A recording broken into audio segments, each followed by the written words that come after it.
આદમી પાર્ટીમાં જે જોડાઈ રહ્યા છે અને જે ટિકિટ માટે આવી રહ્યા છે એમને હું એ પણ વાત કરી દઉં કે આમ આદમી પાર્ટીનો ખેસ એટલે કે ભાજપની સામે લડવા માટેનો હથિયાર છે, પોલીસની સામે લડવા માટેનો હથિયાર છે, ભ્રષ્ટાચારની સામે લડવા માટે હથિયાર છે.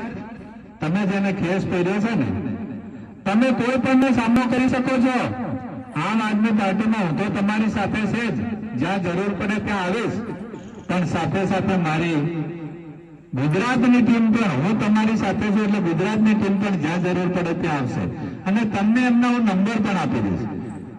અહીંયા બાબુભાઈ છે, રાકેશભાઈ છે, ભાનુભાઈ છે, આપણે દાહોદમાં કામ પડે તો તમને કામ લાગશે એવી આપણી ટીમ બની ગઈ છે. અને આ ભ્રષ્ટાચારીઓની સામે અમે, હું 2000 થી તમે મને વોટ આપ્યા છે, પણ 2022 થી સતત ભાજપની સામે લડી રહ્યો છું. ઘણી બધી ફોનમાં પણ ધમકીઓ આવ્યા, પણ મેં તમને કોઈ કીધું નથી, માર નાખશું નર્મદા